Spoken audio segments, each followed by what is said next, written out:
साल होतं 1995चं. महाराष्ट्रात भाजप सेना युतीचं सरकार येणार होतं.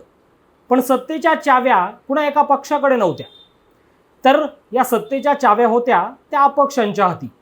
अशातच त्यावेळेचे युतीचे प्रमुख नेते असणाऱ्या गोपीनाथ मुंडे यांनी एका दूधवाला शेतकरी पोराला फोन केला आणि म्हणाले, शिवाजीराव, मला राज्यात उपमुख्यमंत्री व्हायचंय, तुमचा पाठिंबा हवाय.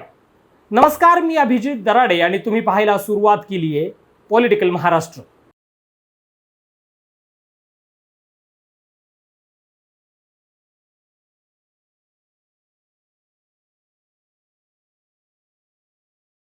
एकोणीसशे 95 साली राज्यात भाजप सेना युतीचं सरकार येणार होतं. सेनेने 73 जागांवर विजय मिळवला होता, तर भाजपने 65 जागा जिंकल्या होत्या. सत्तेच्या चाव्या या अपक्षांच्या हाती होत्या. 95च्या निवडणुकीत तब्बल 3996 अपक्ष उमेदवार रिंगणात होते. त्यापैकी 45 आमदार झाले होते. त्यातलंच एक नाव होतं नगर उत्तर विधानसभा मतदारसंघ, अर्थात त्यावेळेचा नगर नेवासा मतदारसंघ, आणि ते होतं शिवाजीराव कर्डिले यांचं. या निवडणुकीत काँग्रेसने विजय कुटे यांना उमेदवारी दिली होती. मात्र कुटे यांच्या नावाला त्यावेळच्या काँग्रेसमधल्या बड्या नेत्यांचा विरोध होता. अखेर सर्वानुमते बुऱ्हाणनगरचा सरपंच आणि बणेश्वर शैक्षणिक संस्था चालवणाऱ्या दूधवाल्या शेतकरी पोराला म्हणजेच शिवाजीराव कर्डिले यांना अपक्ष उमेदवारी देण्याचं ठरलं. निवडणूक रंगली. यात कर्डिले यांचा 26,714 मतांनी विजय झाला.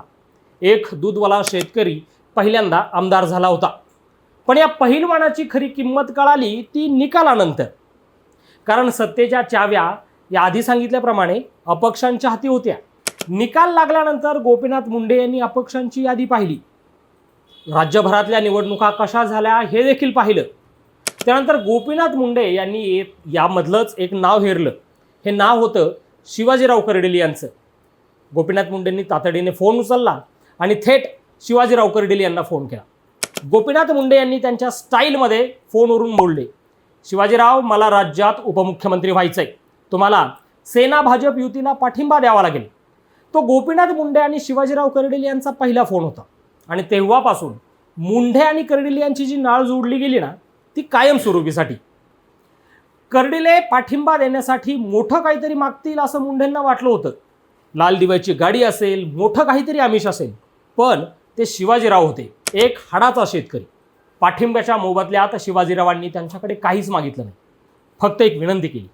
ते म्हणाले, गोपीनाथराव, माझा नेवासा तालुका हा असा आहे की त्यातला काही भाग हा जिरायते.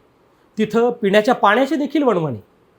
आता तुमच्या हातात जर सत्ता असेल तर त्यातून तुम्ही मुळा आणि कुकडी धरणातून जर हा प्रश्न सोडवला तर बरं होईल. नंतर गोपीनाथ मुंडे यांनी शब्द दिल्याप्रमाणे त्यांच्या कार्यकाळात तो प्रश्न कायमचा मिटवला. एका अपक्ष आमदाराने सत्ता येण्यासाठी काहीही न मागता केलेली ही जी विनंती होती, त्यावेळेस ती राज्यामध्ये चर्चेचा विषय बनली होती. आता नगरच्या राजकारणातील अशा एका किंगमेकर पहिलवानाच्या पश्चात राहुरी विधानसभाच्या आखाड्यात एक नवी आणि मोठी राजकीय कुस्ती रंगणार आहे. आता काळ बदललाय. शिवाजीराव कर्डिले यांच्या निधनानंतर राहुरी विधानसभेच्या राजकारणात एक मोठी पोकळी निर्माण झाली आहे.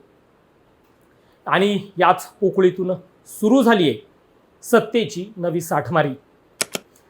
कर्डिलेंचा गड राखण्यासाठी आता 3 प्रमुख नावं शर्यतीत आहेत.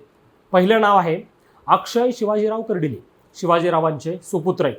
वडिलांची सहानुभूती आणि तळागाळातील नेटवर्क अक्षय यांच्या पाठीशी आहे. पण बापाचा राजकीय वारसा पेलणं अक्षय कर्डिले यांना काही सोपं जाणार नाही. आता हे अक्षय कर्डिले हे आव्हान कसं पेलणार हे सगळ्यात महत्त्वाचं आहे. यातलं दुसरं नाव हे अत्यंत महत्त्वाचं आणि इंटरेस्टिंग आहे.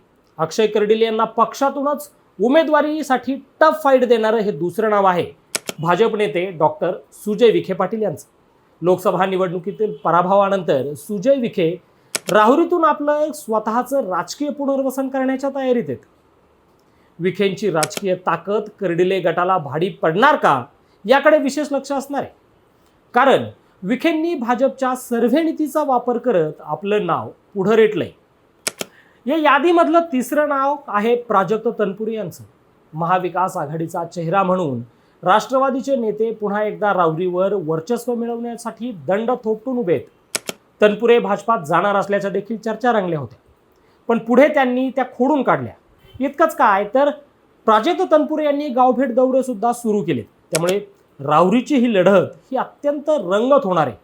एकीकडे बिनविरोध होण्यासाठी सुद्धा चर्चा सुरू आहे, मात्र 3 मोठे राजकीय पैलवान मैदानात असल्याने या लढाईकडे सगळ्या राज्याचं लक्ष असणार आहे. आता 95ला अपक्ष म्हणून निवडून आलेल्या शिवाजीराव कर्डिले यांच्या या मतदारसंघात खरी रंगत येणार आहे. सहानुभूतीची लाट, विखेंची राजकीय ताकद की तनपुरेंचा अनुभव, राहुरीचा गड कोण राखणार? तुम्हाला काय वाटतं? कर्डिलेंचा खरा राजकीय वारसदार कोण ठरेल? तुमचं मत कमेंटमध्ये नक्की सांगा.